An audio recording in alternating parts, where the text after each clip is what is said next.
let's go. And thanks for joining me, first of all.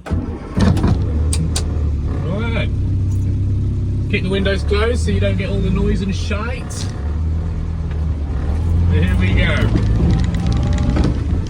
So if you aren't from Birmingham, I might be saying a lot of things that don't mean a fat lot to you. And apologies, but I hope you enjoyed the scenery nonetheless. So here we go onto Newton Street. There's the courts. A few more courts on our right here. We'll go down there, have a little look around. Lovely buildings with the terracotta fascia. Probably the nicest ones in town. Google them. Queen's Courts and that. The old town hall. I still can't remember what the bloody club was called, but it was very, very prolific. I mean, the live Daft Punk album was recorded in there in 1997. There's a little factoid for you. I don't know how many of these facts I'm full of, but I'm going to try and fill you in as good as possible. What we got? We've got a few staff shortages, but you're on strike. You're not helping. So I'm not really against the strikes. I'm completely neutral when it comes to YouTube, and I have no thoughts of my own. So thanks for joining me. Here we go, Lancaster Circus now. I'm gonna, have I got time to? Yeah man, I'm gonna spin it round, the roundabout. And if you aren't from here, but you have watched, oh my God, Line of Duty on BBC, especially Series 1, which was recorded in Birmingham, you will recognise this fire station in a moment, where they found the girl in the fridge, in these bits. So there you go, that's the old fire station, no longer functioning. I'm not sure if there are plans to turn that into student accommodation or something like that, but I believe that's the case. Bloody hell, traffic's rather lovely today, but it is a Monday, so it's not quite mayhem yet. It's about 3:30 in the afternoon. Actually, no, let's go through Reeltown. I'm going to stay away from the Queensway and, you know, just stay away from any roads that go over 30, because why do it? We can chill out. The brakes aren't at their best, so it's just sensible and fair on everyone else. And I keep it pedestrian, essentially. Right, so Weeman Street and all that coming up here, round the back of the police headquarters in Birmingham, just by Colmore Road. You can also see the Wesleyan building. No one really knows what goes on in there, but it's very impressive. And they're one of the most iconic old school buildings in town. But like when I say that, it's probably a, 70s, 80s building. Good guy. But this little boy at the end of the road here. Oh, nice. Cheers, dude. Looks like the city centre gives you a little bit of space when you're in a car like this. Which is good to know, isn't it? But this is just a bit of a trap area all in. As far as the various bus lanes, bus gates, places you can go to certain times, places you can't. Now I know my way around here generally because I do a lot of my work around the city centre, bouncing across like multiple venues. So managed to keep on top of the knowledge in Birmingham. Not that I know any road names, I just know where I'm going. Purely from the visuals, really. Yeah, a lot less rattling. I think this is ticking over at a nicer frequency than it was in the colder temperatures. It's fairly cold today, but not too cold. And yeah, that seems to affect the rattling a lot. But I have cleaned the car, so maybe all that dust was just noisy. I don't want to talk too much because I know people appreciate just to drive around without people chatting shit all over it. And I think half of the appeal of watching an old car do this is listening to the car, so it's not like you get much out of me muting the microphone completely and throwing some backing track over it and just letting you watch, because I think the engine sounds and all that are part of the experience. So I will do more of these where I don't talk, and I'll label them up as fuss. So if you don't want to listen to my spiel about the local history, then sit tight and I will upload a video where I don't say a bloody word and you can just enjoy the scenes and the sounds. Deal? Deal. There we go, can't see anything. I actually snapped the plastic bit on the the sun visor on my side the other day by leaning forward too hard to look out the window. So just took it off for now. That's where it belongs. But yeah, it turns out this is one of those days when you really need a sun visor. But hey ho, we just sit further back and use the roof. Now, I don't know if you're aware, but I am a 6'3" gentleman, and this car has all the headroom and legroom in the world. And even like with a passenger, it doesn't feel any more cramped than the van for some reason, and the van's like 3 times as wide as this. So very confusing. There you go, Grand Hotel, just gone past that. What's that, 1894, something like that? Down here. Some of the newer stuff. Coming up to the council house though, that's old as nails really. Victoria Square, we'll whip it round Waterloo Road in a second. Which will bring us back onto Bennett's Hill. And again, we'll keep coming back here to go through the history and the ins and outs of it all. So I just thought it'd be a nice little scenic drive for everyone, including me. And little Joan Winston here has had a quiet period for a while now, so nice to give her a run as well and just see where the brakes are at. And generally, they're at a place where they work after a kind of bit of feathering. It's kind of like the servo's assisting too much maybe, so then you're kind of pushing that air out. It goes a bit more manual, but then it becomes more applicable. I don't know if that makes sense. I don't know if I've got the right idea when it comes to servos, probably not.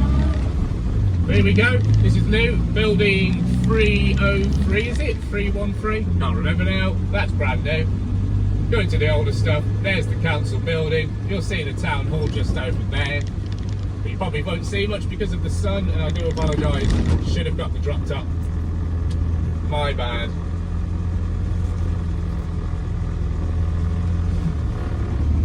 Oh, I remember those people, who was that? I can't remember.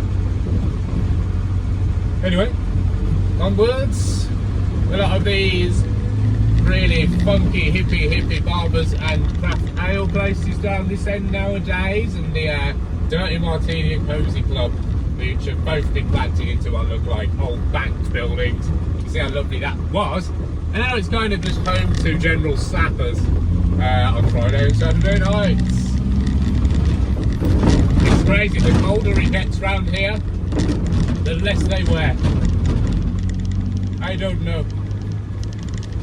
What should we do now? Should we head towards the NIA? Or should we go, yeah, let's do that. So we're going to Egmont Street, which cuts us behind the council house and the museum and brings us nicely to the top of King Charles's Great Charles Queen's Way, Great Charles Queen's Way, something like that. Oh my god, this bottle of oil keeps falling over. Great Charles King's Way now, I guess. But anyway, we're on top of the tunnels. Quite London vibey around here, they tried, didn't they? On a very small scale. It's the weird thing about driving around London every so often for work, it's never for pleasure. But it really makes Birmingham feel like a nursery version of a city.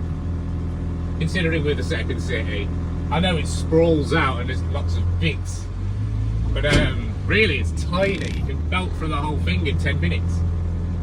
It depends if you count all of the outer boroughs as Birmingham. I don't tend to. Even down to King's Heath and Moseley, anything like that, I think you're far enough away to say you're not the city centre, obviously. So it's a tiny, tiny city centre, I believe, anyway. So, coming up on our left now is, saw it in a video before where we were approaching from the other side, the town hall and all that history we're on about.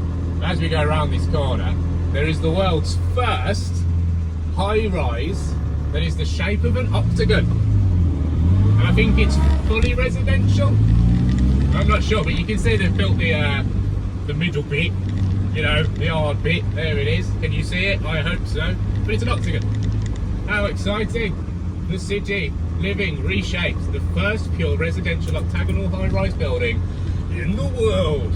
How exciting! There's more sides to city living. That's a pun. So yeah, coming 2025 that. How exciting, like, thank God. The Shakespeare will carry on being the only pub that cheekily just gets away with being surrounded by uni students. Fair play. Okay, well, where are we now? Summer Lane, I think, something like that. We're going to head towards the NIA. And I'll run you through a little plan I've got of ideas. But yeah, I could do it today, but I probably won't. But I'll tell you what I am planning on doing, and it's fairly interesting and cool. So stay tuned. There we go. Oh, who put the sun there? Oh dear. Oh dear. Who needs vision? We have our senses.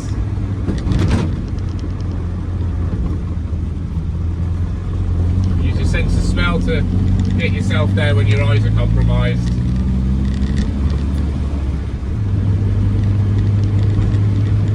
Your body knows what up.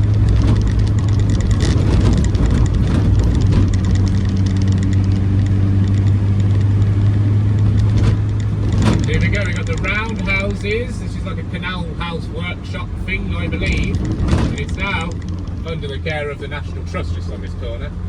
I've delivered there, been in, done stuff there, but I haven't actually looked around the exhibition or whatever it is itself, so that's still to do. And I'll get round to that. I still haven't even been to the Legoland experience. I'm completely behind on what Birmingham has to offer. Sorry for coming down here. But it's a nice little bit that no one really cares about. Park up and have a fag.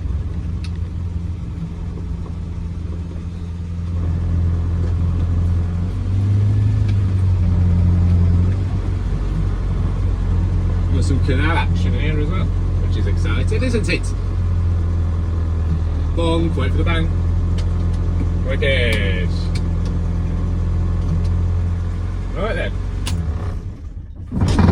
Fucking hell.